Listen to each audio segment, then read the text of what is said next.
우리 사랑하는 성도님들, 지난 한 주간 잘 지내셨습니까? 저도 여러분 기도해 주셔서 건강하게 잘 지냈고 또 이렇게 주일 말씀 전하게 돼서 감사하게 생각합니다. 우리 성도들의 삶을 보노라면 목사의 생각에는 매우 슬프고 안 됐다 하는 생각이 많이 듭니다. 아무래도 목사가 관심 가지고 또 바라보는 성도들은 대부분 어려운 때에 처한 성도들이 많겠죠.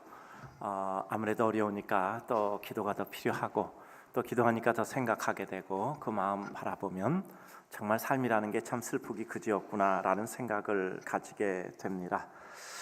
세상 평생 살아가는 것이 그런 슬픔을 극복하고 해결하고 또 넘어서 하나님의 은혜로 마음 깊이 사랑하고 은혜 가운데 기뻐하는 것이겠죠. 시편 90편 10절을 보면 모세는 우리 연수의 자랑은 수고와 슬픔뿐이여 신속히 날아간다라고 표현하고 있습니다. 내가 자랑할 수 있는 자랑이 뭘까요? 나 이런 슬픔 겪었어, 이런 어려움도 겪었어. 그런데 그 가운데 내가 거기 밀려서 떨어지지 않고 그 가운데 내가 눌려서 지내지 않고 그 슬픔을 극복했어. 이런 종류의 얘기라는 것입니다. 그런데 그나마도 너무 빨리 간다는 것이죠. 과연 우리가 슬픔을 어떻게 극복할 것인가 라는 것이 우리 인생 여정이라고 할 수 있습니다. 늘 이런 생각해 봅니다. 우리는 우리 삶에서 얼마나 행복한가, 얼마나 슬픔을 극복했을까. 어차피 삶은 일정이 유지되지 않고 늘 이와 같이 오르막과 내리막의 연속입니다. 해가 뜨면 해가 지고 또 낮이 밝으면 또 밤이 되고 하는 것처럼 삶의 가장 기본적인 진리는 순환이고 변화입니다. 따라서 아무리 기뻐도 슬픔이 있고 또 아무리 슬픔이 있어도 기쁨이 있는 것이죠. 참 어려운 것 같아요. 병도 피해야 되고 또 관계도 잘 가져야 되고 또 경제 생활도 영위해야 되고 또 그 가운데서 내가 하고 싶은 꿈의 실현도 이뤄야 되고 내 자아를 실현해가는 이와 같은 삶의 모든 것들이 있어야 되잖아요. 대화 속에 불편한 일도 있을 수 있고 또 느낌 속에 마음이 편치 않을 수도 있고 또 이러저러한 모든 것 가운데 나 자신을 생각해 보니까 왠지 모르게 의기소침해지고 침통해지는 경우도 있겠죠. 그런데 그와 같은 모든 것 속에서 결국 우리는 생각을 하게 될 것입니다. 이 가운데 빠져서 더욱더 침체될 것인가, 아니면 이 가운데 무엇인가 내가 하나님을 의지해서 일어나야 될 것인가 하는 것을 생각하게 될 것입니다. 근데 여기서 어려운 게 뭐냐면 내가 내 슬픔 또 내 기쁨 그 모든 색조를 결정하는 것은 나 혼자에 의해서 결정되지 않는다는 겁니다. 나 혼자 해서 결정하면 내가 마음 하나 바꾸면 되는데 그것이 여러 가지 영향을 입는단 말이에요. 주변 사람에게 영향도 있고 멀리 어떤 이상한 나라가 어려워지면 그 여파가 또 우리나라의 어려움으로 다가오게 되고 그것이 나에게까지 어려움을 당하게 되는 것이죠. 늘 말씀드려 저기 포르투갈이 어려운데 우리하고 뭐 가보기를 했나, 거기 그 사람하고 우리가 상관이 있나. 근데 포르투갈이 어려우면 우리나라까지 어려워지고 거기 나까지 어려워지는 것이 인생에 연결된 고리잖아요. 그래서 우리의 삶이라는 것은 정말 나 혼자 결정할 수도 없으니까 더 안타깝잖아요. 나 가만히 서 있는데 뒤에서 차 와서 쿵 받았어요. 그거 내가 어떻게 하란 말이야? 또 내가 날마다 좋은 날씨만 기대할 수 없잖아요. 또 날마다 맑은 날씨만 있으면 어떡하겠어요? 제가 어저께 저희 집에서 아침에, 어저께는 토요일은 새벽기도를 이렇게 안 나오니까 이제 아침에 그 시간 맞춰서 이렇게 왔는데 밖에 눈은 오더라고요. 뭐 눈 온다는 예보도 봤건데 뭐 괜찮겠지 하고 나왔는데 새벽기도 올 때 제가 12분 걸리거든요. 새벽에 오면. 어저께 1시간 걸려서 왔어요. 저희 집에서. 아니 거기 저 뒷문으로 이렇게 가면 빨라서 늘 뒷문으로 다니는데 이게 이렇게 경사가 졌거든요. 이 차가 올라갔는데 못 올라가는 거예요. 그래서 억지로 살살 뒤로 와갖고 뭐 그 중에 좀 돌고 그러더라고. 해서 다시 이쪽으로 그 정문으로 해서 이렇게 오고 하는데 중간에도 막히고 그래서 12분에 오는 거리를 제가 1시간에 걸려서 왔어요. 집에서 8시 40분에 나왔는데 여기 9시 40분에 도착했어요. 그래서 이거 참 대단하다. 뭐 어제 첫눈이기도 했는데 또 눈이 많이 왔잖아요. 뭐 어떻게 해요 그거를? 저는 뭐 누나도 이렇게 많이 온지는 몰랐고 그냥 누나도 오는 것이니까 20분이면 오겠지. 토요일이니까 길도 안 막히고 이렇게 생각했는데 1시간 걸리더라고요. 정말 삶이라는 게 내가 예측하는 거하고 전혀 다른 상황이 내게 어려움을 끼친단 말이에요. 학생이 공부 열심히 했단 말이에요. 근데 옆에 있는 애가 공부 나보다 더 열심히 했어. 그러면 난 공부 열심히 해도 소용없어. 걔가 합격되고 난 떨어지는 거잖아요. 그 참 되게 신기하잖아. 영화관에 가서 영화 본다고 합시다. 영화 보는데 갑자기 어떤 사람이 좀 이상한 사람인지 벌떡 일어나서 영화를 봤어. 그럼 뒤에 있는 사람도 다 일어나야 되잖아. 잘 모르는군요. 우리 삶은 내가 나를 결정할 수 없는 일이 너무 많은 거예요. 내가 뭘 잘못했단 말이야. 난 가만히 있었는데. 근데 그 모든 역량을 내가 다 맞이해야 돼. 그게 삶이라는 것은 나 혼자 내가 잘한다고 되는 것도 아니고 다른 사람이 잘못한 것까지도 내가 책임지고 그것을 해결해야 내가 그래도 내 자리에서 나를 유지할 수 있는 이와 같은 세상이니까 어떻게 보면 좀 억울하기도 하고 어떻게 보면 한계를 느끼기도 하고 하는 것이 우리 인생의 삶이겠죠. 그래서 이런 삶 속에서 평생 큰 어려움 없이 산다는 것은 정말 기적보다 더 어려운 것 같아요. 그런데 그럼에도 불구하고 우리는 살아가야 된단 말이죠. 도대체 어떻게 살아가야 될까? 우리가 가장 초보적인 생각으로 이런 생각을 하잖아요. 주님은 내 삶에서 어떻게 역사하시는가? 내 삶에 이러저러한 모든 여건과 형편이 있는데 어떻게 내 삶에서 역사하실 것인가? 또 내가 주님을 믿는다는 것은 내 삶에 어떤 의미와 힘을 부여하는가? 라는 것을 생각하지 않을 수가 없습니다. 도대체 내 삶의 주님은 어떤 의미인가? 그리고 내게 어떤 힘을 부여하시는가? 나는 어떻게 그 힘을 받아서 살고 있는가 하는 것이죠. 그 단계를 넘어가서 우리는 내가 해야 될 나의 꿈은 무엇이고 내가 실현해야 될 나의 자아, 그리고 뿐만 아니라 나에게 맡겨진 하나님의 사명, 그것을 내가 어떻게 실현할 것인가? 사람은 밥만 먹고 살 수 없잖아요. 무엇인가 하고 싶은 일을 해야 되고 내게 맡겨진 사명을 감당함으로 거기에 자아 실현의 기쁨을 넘어서는 하나님께 올려드리는 내 삶의 헌신과 아름다움이 있잖아요. 그래서 우리는 이런 여러 가지 단계를 넘어가는 것입니다. 오늘 성경을 보면 우리들에게 그와 같은 것을 보여주고 있어요. 어려움을 겪고 결핍을 가진 인생들이 주님 앞에 나옵니다. 근데 그렇게 슬픔과 눈물 가운데 나온 인생들이 주님 앞에 나오는데 너무 감사하게 주님은 그들의 슬픔과 아픔을 미리 다 알고 있는 거예요. 예수님께서 들판에서 말씀을 전하시는데 각 고을에서 사람들이 다 모여서 그 들판에 모였습니다. 여러분, 이와 같은 고대 국가에서 여자와 아이를 뺀 사람만, 남자 장정만 5천 명이라면 얼마나 많은 사람이겠습니까? 지금은 10,000명 이상이 모였다 그러면 굉장히 많이 모인 거잖아요. 근데 그 고대 시대에서 정말 얼마나 들판이 넓었겠고 사람들이 얼마나 많이 모였겠습니까? 정말 교통도 지금같이 차 타고 다니는 시대도 아닌데 얼마나 많은 사람이 모였는가 생각하면 그때 예수님의 인기는 정말 선풍적이었던 거죠. 사람은 예수님의 기적에 환호했고 예수님의 말씀 가운데 소망을 가졌고 그리고 뿐만 아니라 예수님으로 말미암아 다음에 이루어질 일들을 보고 그들은 기대를 했던 것입니다. 그런데 이런 사람들이 나올 때 예수님은 그들의 마음을 정확히 알고 있었습니다. 그들을 불쌍히 여기셔서라고 기록하고 있습니다.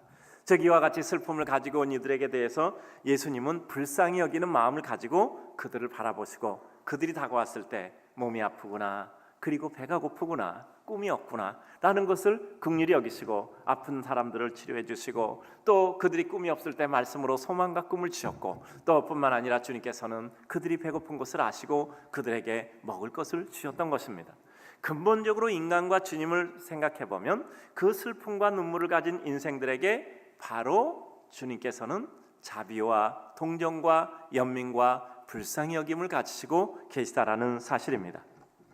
그런데 문제는 그 인간들로서 슬픔과 고통과 아픔들을 어떻게 해결해 가는가 하는 것이죠. 거기 제자들의 모습과 예수님의 모습이 대별된단 말이에요. 이제 사람들이 때가 되니까 배고픈 걸 예수님은 아세요. 예수님이 사람들이 배고픈 거 다 책임져야 되는 것도 아닌데 그 예수님은 그걸 보고 그냥 갈 수가 없는 거예요. 우리 날마다 우리 아이들 헌화 기도할 때 그런 기도 하잖아요. 이 아이가 자라서 어려운 사람 그냥 지나치지 못하는 따뜻한 아이가 되게 하옵소서. 저는 우리 아이들이 자라서 꼭 그렇게 되기를 바래요. 그래서 저희 교회에 그 아이들이 상당히 많아요. 지금 영유아부하고 우리 유치부에 애들이 한 150명, 160명 정도 나와요. 그 애들 엄청나게 많은 거죠. 애들이 굉장히 많아요.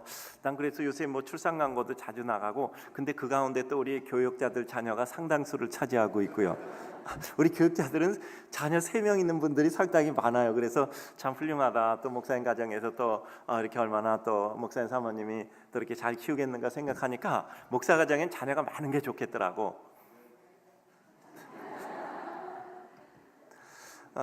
근데 나는 우리 애들이 이렇게 많은 게 너무너무 행복한 거야. 그 애들이 교회는요, 그 애들 떠드는 소리가 들려야 돼요. 교회 애들이 떠들고 장난치고 돌아다니고 그거 괜찮습니다. 제가 전에 그 교회 가서 이렇게 그 설교를 했는데 그때 애들 위해서 그 기도하는 시간이 있다는 거예요.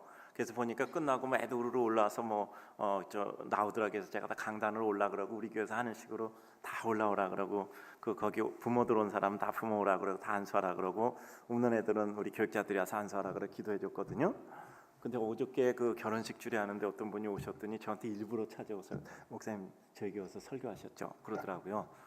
그러니까 본인이 날 보고 아니까 얘기하게 그러면서 뭐라고 얘기했냐면 그 목사님 그 설교 끝나고 아이들 위해서 기도하시는데 전부 이렇게 부모들이랑 나와서 이렇게 안수기도 하는 게 나는 이렇게 마음에 많이 남았습니다. 그 얘기를 하시더라고요. 아니 난 모르는 분인데 일부러 와서 여기 앉아 있는데 와서 이렇게 하더라고요. 아마 그 아이들 이렇게 데리고 기도하는 게 마음에 많이 남으셨나 보죠. 그래요. 근본적으로 주님은 우리 인생들에 대해서 따뜻한 마음을 가지고 계신 겁니다. 따뜻한 마음을 가지고 계신 거예요. 그리고 아끼는 마음을 가지고 계시고 불쌍히 여기시고 사랑하시고 정말 주님께서는 이런 애처로운 마음을 가지고 계시단 말이죠. 그래요. 그러고뿐만 아니라 그래서 그들이 왔을 때 그들에게 병을 고쳐주셨어요.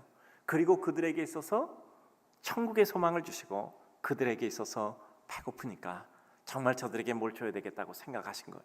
그 제자들에게 이제 그들에게 먹을 것을 좀 줘야 되겠다고 하니까 오늘 본문에 나온 것과 이 오병이의 기적은 4개 성경에 다 나와 있습니다. 다른 성경 구절을 다 조합을 해보면 이런 겁니다. 제자들 중에 이렇게 얘기합니다. 예수님 동네 가서 다 사 먹게 합시다. 근데 또 한 제자 우리가 빌립이라고 알고 있잖아요. 그 제자는 뭐라 그러면 200데나리온어치의 떡을 사면 됩니다. 200데나리온은 200일 분의 임금이에요. 그러니까 요즘으로 따지면 1년의 연봉쯤 되겠죠. 그래서 한 3천만 원이라고 합시다. 이런 정도로 얘기를 하고 있단 말이에요. 근데 예수님은 일명 그들에게 뭘 기대했겠습니까? 그래도 돌아다니면서 기적도 받고 예수님이 하시는 행위도 받고 예수님의 모습 속에서 정말 하나님의 모습도 봤잖아요. 그러니까 예수님께 이런 말씀을 했으면 예수님 좀 흡족했을 것 같아요. 예수님 여기 도저히 방법이 없습니다. 이 많은 사람이 어디 가서 음식을 먹겠습니까? 갖고 오래서 왔단 말이요. 그럼 그냥 가서 사 먹게 하자는 것은 돌려보내자라는 거잖아요. 그런데 가서 사 먹게 합시다 이런 게 아니라 주님 방법이 없네요. 주님께서는 기적을 베풀어서 저 이들에게 먹을 것을 주세요. 전 그랬으면 예수님이 흡족했을 것 같아요. 200데나리온어치 이게 뭔 필요가 있겠습니까? 돈도 없고 여러분 한 3천만 원어치의 그 음식을 갖다 주문도 안 했는데 어떻게 그 시대에 그 음식을 사올 수 있겠습니까? 아직 거기는 그 배달도 발달되지 않았던 시대인데 어떻게 그걸 다 가져가서 먹겠습니까? 근데 제자들이 이런 탁상공론이나 하고 있단 말이에요. 아무 논리에 자기들은 논리적으로 생각했다 그러는데 그건 아주 비논리적인 생각이요. 아니 실행되지 않은 논리가 뭡니까? 그야말로 탁상공론이죠. 예수님은 그러니까 한마디로 말씀하시잖아요. 뭐라고 말씀하셨죠? 따라서 합니다. 갈 것 없다. 너희가 먹을 것을 주어라. 저는 이 오병이어의 내용 중에서 제일 마음에 드는 단어가 바로 이겁니다. 뭐냐면 그들을 불쌍히 여기셔서 고쳐주셨다. 그리고 갈 것 없다. 너희가 먹을 것을 주어라. 그냥 아주 한마디로 다 정리해버리는 것 같아요. 이게 뭐죠? 인간의 제한된 논리와 하나님의 무한한 능력의 논리예요. 그래요. 우리 인간의 삶이라는 것은 이와 같이 한계적인 내 논리 속에서 어느 하나님의 논리로 변환되는 거예요. 믿음이라는 것은 내 인간의 제한된 논리 속에서 어느 날 나는 능력이 없더라도 내가 하나님을 믿으니 내가 우리 주 예수 그리스도를 내 마음에 모셨으니 그 예수 그리스도의 논리로 전환하는 거예요. 뭐죠? 주님 편에 내가 속하고 주님의 은혜가 내게 임해서 나는 힘도 능력도 안 되지만 주님의 논리와 능력으로 그것을 해결하는 거란 말이죠. 여러분 생각할 때 어떤 논리로 생각하십니까? 내 인간의 제한된 논리, 나의 여건과 형편으로 생각하십니까? 아니면은 주님께서 가지고 계신 주님의 능력과 그 역사에서 나온 논리 가운데 나를 실기를 원합니까? 바로 그런 결정이겠죠. 그래서 오늘 3가지로 상황을 정리해보면 이겁니다. 결핍된 인간과 그리고 주님의 마음이에요. 주님의 마음은 자비와 연민과 동정과 사랑인 것이죠. 그리고 인간의 결핍으로 말미암아 할 수 없는 이와 같은 상황 속에서 주님의 기적과 능력을 계획하시고 실행하셨단 말. 갈 것 없다. 너희가 먹을 것을 주어라. 벌써 예수님께서는 기적을 생각했던 거예요. 왜냐하면 다른 상황적인 모든 논리 가지고는 해결될 길이 없는 겁니다. 여러분 생각해 봅시다. 그 상황에서 해결할 데 없으면 그건 어떤 논리를 가지고 해결해야 돼요? 그건 주님의 은혜 논리로 해결해야 되잖아요. 그렇잖아요. 도저히 이것도 저것도 안 되는데 거기서 날마다 논리 찾아서 뭐예요? 탁상공론밖에 더 꺼내들겠습니까? 백날 얘기해봐야 무슨 소용이 있겠어요? 말처럼 힘없는 게 없어요. 주님께서는 그 상황에서 인간이 할 수 있는 논리와는 다른 하나님의 논리를 꺼냈잖아요. 왜죠? 인간과 주님이 다른 것이 뭐죠? 능력의 차이에서 오는 거잖아요. 그 세계의 차이에서 오는 거죠. 어떤 일이 어떤 사람한테 쉬운데 어떤 사람한테 어려워요. 왜 그렇죠? 능력의 차이에서 오는 거예요. 이 사람은 이건 쉽다라고 생각하고 이 사람은 어렵다고 생각하는 건 틀린 게 아니에요. 맞는 겁니다. 자기가 처한 상황 속에서 각자 그렇게 생각할 수밖에 없는 삶의 논리 구조를 가졌기 때문이에요. 주님은 우리 인간과는 다른 수준에서 다른 논리로 다른 능력으로 다른 계획을 가지고 있잖아요. 그럼 우리가 주님을 믿는다고 하면 우리는 내 안에 주님 계시고 주님께 내가 속함으로 말미암아 이제 나로서 할 수 없는 하나님의 은혜와 능력이 내 논리가 되고 그 논리로 어떤 일을 이루는 것이 믿음의 삶이잖아요. 주님 벌써 계획하시고 실행하시잖아요. 그리고 주님의 역사가 이루어지는 곳에 사용되는 축복된 인생의 모습들이 서술되어져 있는 것입니다. 먼저 결핍된 인간과 주님의 마음, 자비와 동정의 마음을 봅니다. 오늘 말씀에서 정말 마음에 다가오는 것이 예수님께 나오시는데 큰 무리를 보시고 불쌍히 여기사 그 중에 있는 병자를 고쳐주셨다. 이게 인간에 대한 주님의 근본적인 마음입니다.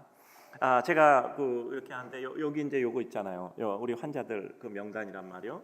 저도 여기 또 요거 하나 가지고 있잖아. 성경책사 요거 끼우고 있단 말이요. 이것도 환자들 명단 똑같은 거예요. 어제 똑같이 그 강단에 하나 해주고 하나는 저한테 해서 제가 성경책사에 끼워놓고 이렇게 볼 때마다 이렇게 기도하는데요. 근데 나는 좀 궁금해. 좀 죄송합니다. 그래도 목사가 기도했으면 좀 나아야 되지 않겠습니까? 난 그렇게 기도해요. 하나님, 그래도 목사가 기도하는데 차면을 봐서도 좀 낫게 해주세요. 좀 안 그렇습니까? 난 그래요 좀. 그 목사 기도했으면 좀 나아야 되지 않아요? 아멘하는 사람은 할 수 없다 이렇게 생각하십니까? 좀 궁금해 얼마나 낫는지. 제가 늘 말씀드리잖아요. 비 오기를 기도했으면 아침에 우산 들고 나가라 그랬죠. 아니 기껏 비 오기 기도해놓고 아침에 햇빛이 안 내고 그냥 나가면 그 기도한 건 뭐야? 하다못해 비 오기 기도했으면 날씨 맑아도 이따 올지도 몰라. 그래서 그 우산이라 들고 나가는 게 믿음 아니요? 난 좀 궁금하더라고. 얼마나 낫는지. 관심이 많이 가더라고. 관심이 많이 가요. 그러다 좀 낫다 그러면요 마음이 그렇게 행복하고 기쁘고, 그리고 아직까지도 아프시다 그러면 정말 그 마음이 정말 안 됐어요. 정말 하나님께서 빨리 낫기를 소원합니다. 기도하면 기도하는 대로 마음이 더 가는 거잖아요. 우리의 삶 속에서 하나님의 은혜가 우리들에게 임한다는 게 무엇입니까? 긍휼히 여기는 마음이죠. 인생을 살아가는 게 뭐예요? 긍휼히 여기는 마음이잖아요. 우리가 이와 같이 긍휼히 여기는 마음이 있으면 그 가운데 사랑도 있고 은혜도 있고 은총도 있는 것이 우리 삶이잖아요. 주님께서 우리 인생을 불쌍히 여긴단 말이에요. 그러니까 오는 사람들이 왜 오는지 알잖아요. 주님께 가면 병도 고칠 수 있다. 천국의 복음 가지고 마음의 소망도 가질 수 있다. 이래서 오는 거란 말이에요. 기적을 보고 왠지 모르게 무엇인가 기대와 소망도 가지게 되니까 주님 보고 그렇게 사람이 구름대같이 모여드는 것이란 말이에요. 예수님께서 그들의 부족한 걸 아시죠. 저들이 메시아의 죽음과 그것으로 말미암아 인간의 생명의 구원을 모르는 거 다 아십니다. 그러나 그럼에도 불구하고 언젠가 저들이 알게 된다는 것도 주님 또한 아시잖아요. 그래서 그들을 보고 그들이 비록 제한된 소망을 가졌지만 그 소망조차 하잘 것 없는 것이라고 주님께서는 그들을 무시하지 않고 아픈 자 고쳐주시고 불쌍한 자에게 소망 주시고 또 배고픈 자에게 먹이고 싶은 마음이 있었던 겁니다. 주님은 그들에게 밥을 줘야 될 책임과 의무가 없어요. 그러나 그럼에도 불구하고 주님께서는 그들을 그냥 보낼 수가 없는 거란 말이죠. 여러분 우리 성도들도 그렇잖아요. 어떤 사람 어려우면 그거 그냥 보낼 수가 없어. 그거 그냥 둘 수가 없단 말이에요. 우리 성도들은 다 주는 거 좋아하잖아요. 그러니까 죽을 때까지 주다 가자고. 죽을 때까지 주다 가자고요. 그래서 우리는 결핍된 인간과 그 주님의 마음은 결핍된 인간을 볼 때 불쌍히 여기는 마음이었던 것이죠. 그래서 그들에게 필요한 것이 무엇인가? 몸이 아프니까 고쳐주시고 그들에게 소망을 주시는 것. 사람이 그렇잖아. 호흡하고 살아야 되잖아. 그러니까 건강이 필요한 것이고 그 다음 먹고 살아야 되잖아. 먹어야 살잖아. 그러니까 음식이 필요한 것이고 그 다음에 뭐죠? 마음의 용기와 소망이 있어야 살 수 있잖아. 그러니까 하늘과 천국의 꿈을 주시는 거잖아요. 주님이 이 세 가지를 다 주시고 있단 말이에요. 그들의 마음을 파악해서 알고 계셨고 그들을 지나칠 수 없는 긍휼의 마음이 계셨고 또 뿐만 아니라 주님께서는 그 마음만 있는 것이 아니라 그것을 실행하셨다는 거예요. 진정성은 실행이 있을 때 반드시 그 진정성이 인정을 받을 수 있는 거잖아요. 그러면 그 다음 인간의 결핍을 위해 기적과 능력을 계획하고 실행하시는 주님의 모습을 봅니다. 주님께서는 마음만 가진 게 아니잖아요. 주님께서는 그들이 배고파하는 것을 아시고는 그냥 보낼 수가 없던 겁니다. 저는요, 우리 성도들도 누군지 어려운 사람 보면 그냥 지나치지 못하는 분들 되길 주님의 이름으로 축원드립니다. 가진 것도 없는데 괜히 자꾸 눈에 또 이렇게 밟히는 사람들 많으면 마음만 괴로워. 그러니까 차라리 난 그냥 눈 감고 있겠어, 이런 마음 가질 수도 있겠죠. 줄 것도 없는데 자꾸 그런 사람 눈에 자꾸 보이기만 하면 마음만 괴로워. 차라리 그냥 보지 말고 눈 감고 지나가야지, 그런 마음도 있으리라고 생각합니다. 그러나 그럼에도 불구하고 우리가 누구에게 주고 싶고 무엇인가 할 수 있고 이런 마음이 있으면요, 또 하나님께 구하게 되고 하나님께서 적어도 우리가 마음대로 쓸 건 안 줘도요, 누구에게 줄 건 줍니다. 우리가 마음대로 휘두를 건 안 줘도요, 누구에게 주고 싶은 건 우리에게 준다고. 왜냐하면 하나님이 직접 하시는 거니까, 우리 손을 통해서. 그래서 우리는 늘 무엇인가 누구에게 주고 싶은 마음이 있을 때 하나님의 축복을 받는 것입니다. 그래요, 주님은 인간의 문제를 해결하시는데 언제나 우리의 수준이 아니라 주님의 수준에서 해결하시는 거예요. 결핍을 위해서 기적과 능력을 계획하시고 실행하시는 거란 말이에요. 제자들 저녁 때가 되는데 그들은 예수님께서 이렇게 뭔가를 주고 싶어 하실 때 늘 인간의 생각밖에 못하니, 그들의 수준이 그러니까 이 사람 욕할 게 없어요. 비슷하잖아 우리하고. 이게 그들이 그 수준에서 생각하는 것은 인간의 한계에서 어쩔 수가 없는 겁니다. 가서 각각 사 먹게 합시다. 200데나리온어치 뭐 한 3천만 원치 이러고 뭐 사오면 조금씩 좀 줄 수 있지 않겠습니까? 뭐 그렇잖아요. 뭐 한 3천만 원이면 그래도 10,000명 정도 그러면 3,000원어치씩 좀 사서 줄 수 있잖아요. 그러니까 뭐 계산은 정확해요. 근데 정확한 계산이 아니라 엉터리 계산이죠. 왜? 실행이 안 되는 건 다 의미가 없는 계산이야. 탁상공론이야. 예수님은 그러지 않았잖아요. 저는 이 말씀이 너무너무 가슴이 은혜가 되고 깊이 생각되는 거예요.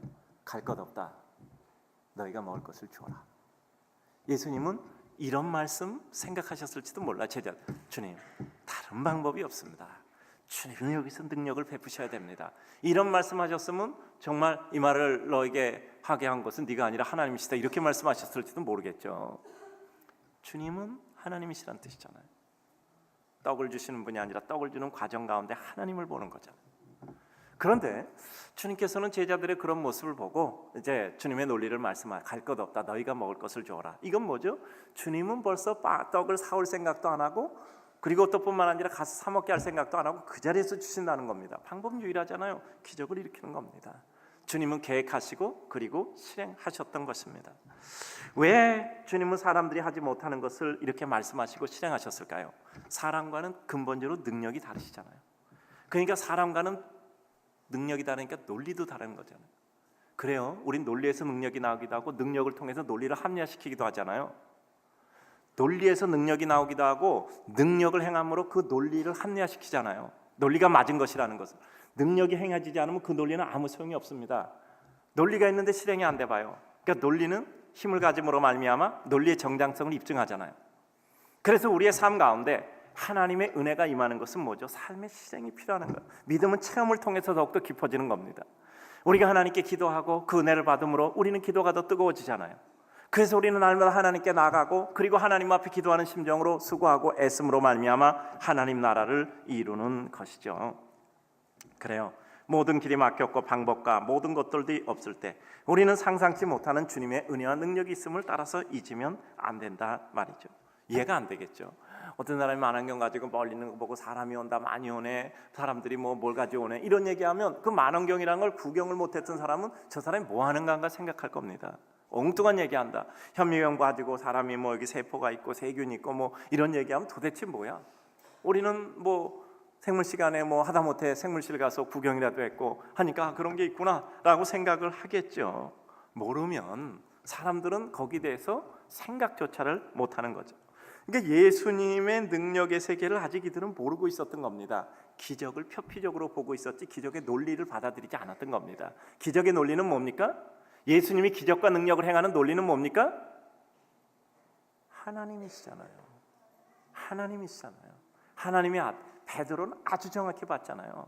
물고기 잡는 데서 물고기 잡는 능력을 본 게 아니라 하나님의 능력을 봤던 거예요. 그러니까 주여 나를 떠나소서 난 죄인이로소이다 얘기한 거죠. 그러니까 이와 같은 장면 속에서 예수님께서는 정확히 말씀하신 겁니다. 사람의 논리와 달라요. 믿음이 뭐죠? 내 인간의 논리에서 하나님의 은혜 논리로 전환하는 거예요. 따라서 내 인간의 능력에서 하나님의 능력으로 전환해서 하나님의 은혜가 내게 임하기를 소원하고 어느 날 문득 하나님의 긍휼하심 속에서 그 은혜가 이루어질 때 우리는 더 감사한 것이죠. 믿음의 확신으로 슬픔의 삶을 넘어 기대와 소망으로 이루어진 은혜의 삶을 산다는 것은 이와 같이 주님의 능력과 영광을 기대하는 것이 자연스러워지는 우리의 신앙화입니다. 우린 따라서 슬픔 속에서도 기쁨을 기대할 수 있고 고통 속에서도 항상 소망할 수 있는 것은 지금의 현실을 현실로 보지 않고 하나님의 은혜가 나에게 실현되어 나타날 은혜 장면으로 보기 때문이지요. 저는 이 성경을 보면서 두 마디 가장 마음에 와닿는 것은 무엇이냐 하면요, 바로 이겁니다. 불쌍히 여기셔서 고쳐주셨다. 그리고 갈 것 없다. 너희가 먹을 것을 주어라. 내 능력으로 할 수 없으면 어떻게 한다고요? 주님의 능력에 의지해서 주께서 실행하실 수 있도록 우리는 그 무대를 제공해 드리는 것이죠. 벌써 오늘 해가 11월이 됐단 말이요. 우리 성도님들 어떻게 생각하십니까? 연초에 기도한 제목 다 이루어지셨습니까? 이루어지지 않았으면 어떻게 생각합니까? 올해도 다 갔네, 이제 한 달 남았네 하고 쓸쓸히 보내실 겁니까? 아니면 한 달 남았구나, 내가 한 달 새에 못 이룬 거 다 잃어버려야 되겠다라고 생각하십니까? 내 능력만 가지면 11개월에도 못했던 걸 어떻게 한 달에 다 하시겠습니까? 그러나 주님의 능력이라면 인간이 11개월에도 안 되는 걸 주님의 능력이라면 할 수 있지 않겠습니까? 우리가 믿음으로 삽니까? 내 능력으로 삽니까? 내 능력이 하나님의 능력 되기를 위해서 하나님께 간구하는 것이 믿음의 백성 아닙니까? 마지막으로 주님의 역사가 이루어지는 곳에 사용되는 축복된 인생의 모습이에요. 주님의 역사가 이루어지는데 우리는 언제나 하나님의 은혜 가운데 사용되는 사람들이 있잖아요. 구레네 시몬이 억지로 끌려가서 예수님의 십자가 지고 갔고, 아리마대 요셉은 자기의 묘실을 예수님께 내어드려 자기의 묘실에서 예수님이 부활하는 장면을 이와 같이 그는 체험하게 됐던 것이죠. 어린 소년 오병이어를 가지고 있던 소년은 자기의 조그만 도시락 하나 내놓음으로 말미암아 그것이 예수님의 손에 들려질 때 놀라운 은혜의 역사를 이루잖아요. 요새 보면 오병이어 교회라고 교회 이름 정한데 꽤 많아요. 나도 주님의 손에 들려서, 우리 교회도 주님의 손에 들려서 주님 앞에 사용되는 이와 같은 교회가 되고 내 인생이 돼야 되겠다 하는 의미에서 지었겠죠. 그래요. 2000년이 지난 지금 수많은 사람 중에 이 어린 소년은 우리에게 회자되고 기억되고 있잖아요. 또 다른 성경 구절을 보면 이 어린아이를 예수님께 인도한 안드레라는 사람, 자기가 가지지 못해도 다른 사람이 그 일을 할 수 있도록 협력한 사람들도 있잖아요. 그리고 축복의 분량이란 말이죠. 장정 5,000명과 여자 어린아이가 배불리 먹고도 남은 것 거둔이 12강주가 됐다라고 말씀드립니다. 그래요. 하나님의 은혜는 항상 풍성함이고 풍족함이란 말이죠. 제가 우리 교회에서 늘 강조하는 게 두 가지입니다. 하나는 뭐냐면 통찰이잖아요. 멀리 보셔야 돼요. 멀리 보지 않으면 절대 정확히 볼 수가 없습니다. 멀리 보셔야 됩니다. 통찰이죠. 또 하나는 규모잖아요. 규모, 스케일, 규모잖아요. 우리가 하나님의 은혜 일을 할 때 가장 중요한 것은 첫째 멀리 봐야 되고 그 다음에 내 마음을 넓혀야 돼요. 자, 따라서 합니다. 내 수준으로 축복하지 마시고 하나님의 수준으로 축복하옵소서. 늘 기도하잖아. 하나님, 우리 성도들 축복할 때 모든 사람들이 봐도 이건 저 사람의 능력으로 축복받은 건 아니다. 하나님의 능력이다. 우리 스스로 이건 내 능력으로는 도저히 이거 안 돼. 하나님이 내게 축복하신 거야. 우리는 잘 못 깨달으니까 하나님께서 정말 깨달을 수밖에 없도록 하나님께서 우리에게 큰 축복을 주시기를 소원합니다. 제가 이런 기도도 하잖아. 하나님, 우리 성도들 날마다 눈물로 아파 고통스럽게 주님 앞에서 눈물만 흘리지 말고 때로는 너무 미안해서 도저히 내가 하나님께 너무 잘 돼서 감사해서 주님 앞에 나와서 기도할 수 있도록 축복과 은혜를 더하여 주시옵소서. 사람이요, 교회 나오는 거 여러분 보세요. 밤에 나와서 혼자 기도하는 사람들 보세요. 그날 너무나 좋은 일이 많아서 내가 도저히 하나님께 감사기도 안 하면 견딜 수 없다. 그래서 밤에 기도하러 나온 사람 몇 명이나 돼요. 이 밤에 혼자 기도하는 사람은 다 이렇게 마음이 쓸쓸하고 외롭고 힘들고 고통스럽고 괴로워서 하나님 앞에 기도하는 사람이 많단 말이에요. 근데 저는요, 그렇게 되지 않기를 바라요. 너무 기뻐서 하나님 앞에 와서 좀 감사한 것도 아뢰고 싶어서 좀 그렇게 감사로 왔으면 좋겠어. 근데 그때는 어떻게 하면 사람이 자기가 깨달아야 되는데 우리가 잘 못 깨달으니까 때로는 고통만 주셔서 깨닫게 하지 말고 너무 큰 축복을 주셔서 깨닫게 됐으면 좋겠어요. 역시 우리는 좋은 걸 좋아하는구나. 근데 우리요, 정말 하나님 앞에 그런 큰 은혜를 구합시다. 하나님은 우리에게는 아픔만 주시는 분은 아니잖아요. 아픔을 통해서 깨닫게도 하시고 기쁨과 감격을 통해서도 깨닫게 하시잖아요. 주님은 우리들에게 단 한 번으로 끝나지 않고 우리들에게 그것을 통해서 하나님의 은혜와 그 뜻을 깨닫게 하시기를 소원합니다. 기적에만 열광하면 기적의 효능이 떨어지면, 기적의 효력이 떨어지면 그 다음 또다시 옛날로 돌아가는 게 인생 아니에요? 우리는 그러니까 그 기적과 은혜와 능력 가운데 하나님의 뜻이 뭐고 어떤 원리가 작용되며 하나님의 역사를 보는 거예요. 갈 것 없다, 너희가 먹을 것을 주어라. 우리 인간과는 다른 수준이니까 인간과는 다른 논리에서 말씀하시는구나. 그래서 인간과는 다른 논리에서 말씀하시는데 능력이 계시니까 그 다른 논리가 이루어지는구나. 나도 하나님의 논리 속에서 살아가고 하나님의 능력을 입어서 하나님의 뜻대로 살아야 되겠다. 여러분, 그러니까 어떤 상황을 보세요. 안 돼, 내 능력으로 안 돼. 그러면 어떻게 돼? 끝이야 라고 생각하십니까? 벌써 우리는 다 훈련되어 있잖아요. 내 능력으로 안 돼, 주여 내게 은혜를 더하여 주시옵소서. 나로서는 할 수 없지만 하나님께서 은혜를 주십시오. 여기까지 돼 있잖아요, 우리는. 근데 그것을 끝까지 지속적으로 하는 것이 우리의 능력의 하나님의 은혜 가운데 이뤄가는 완성이겠죠. 결국 결핍된 인간과 그 인간을 바라보는 주님의 시각, 불쌍히 여기심이죠. 결핍을 위해서 기적과 능력을 예고하고 계획하고 그리고 이루시는 주님, 주님의 역사가 이루어지는 곳에 사역되는 축복된 인간들의 모습이 있는 것이죠. 그래요, 주님의 기적과 능력은 기적과 능력뿐 아니라 항상 우리들에게 깨달음과 교훈을 포함하여 이루어지는 것입니다. 우리 사랑하는 성도님들, 정말 우리 얼마 안 남았어요. 12개월 동안 어떻게 사셨습니까? 제가 다음 주부터 이제 12월 설교하거든요. 12월 설교는 또 특별히 이러저러하게 또 마지막 한 해를 보내면서 여러 가지 이러저러한 말씀을 드리게 됩니다. 정말 여러분 어떻게 생각하십니까? 방금도 말씀드렸듯이 12개월 동안 내가 된 일이 없네, 올해도 역시나 뭐 특별한 일이 없었네, 이렇게 생각하십니까? 한 달 남았는데 여태까지 못 이룬 거 내 마지막 날에 다 잃어버려야 되겠다. 자, 따라서 합시다. 여태까지 못한 것 마지막 한 달에 다 이루어야겠다. 그래서 하나님께 기도하는 것이 우리 믿음의 사람이라고 생각을 합니다. 여러분, 우리 하나님의 사람은 끝까지 하나님을 바라보는 겁니다. 나를 바라보면 안 되고 부족하고 그리고 미달될 투성이겠죠. 그러나 주님을 바라보면 그 가운데 주님의 은혜와 능력에 대한 소망과 기대가 있는 것이죠. 이 교회가 29년 전부터 기도했습니다. 2년 동안 이 분당에 와서 기도하고 교회가 최초 설립돼서 이제 27년 2개월 동안 예배를 드렸어요. 그때마다 우리가 빼놓지 않고 기도한 게 있잖아요. 하나님, 한 사람이 1000명을 돕게 하시고 인류에 실천하게 하시고 빵과 함께 복음을 전하게 하옵소서. 저는 기도가 끊이지 않으면 반드시 이루어질 줄로 믿습니다. 삶의 상황이라는 건 늘 우리의 계획과 꿈과는 틀려요. 그런데 계획과 꿈이 틀린 상황을 보시겠습니까? 그 가운데 하나님의 계획과 그리고 하나님의 능력과 이루심을 보겠습니까? 여러분, 우리 한번 생각합시다. 나는 내 자신과 사람의 논리 속에 살고 있는가? 아니면 나는 주님과 믿음의 논리 속에서 살고 있는가? 자꾸 우리는 우리 자신을 보잖아. 자꾸 상황을 보잖아. 그런 마음이 위축될 수밖에 없어요. 늘 말씀드리지만 우리는 상황 때문에 꿈을 포기하는 것이 아니라 꿈 때문에 상황을 극복하는 사람이에요. 오늘도 주님을 사랑하는 성도님들, 갈 것 없다, 너희가 먹을 것을 주어라, 불쌍히 여기셔서 고쳐주시더라. 이 두 말씀 생각해 보면 우리는 오늘도 우리에게 들리시는 것 같아요. 이런 얘기 저런 얘기, 이런 생각 저런 생각해도 주님은 우리에게 말씀하시잖아요. 따라서 합시다. 갈 것 없다, 너희가 먹을 것을 주어라. 하나님께서 우리를 그렇게 만드실 겁니다. 우리가 누구에겐가 뭘 주게 만드실 것입니다. 하나님의 은혜 가운데 주의 뜻 이루고 누리고 기뻐 감사하는 여호와의 백성 되기를 주의 이름으로 축복합니다.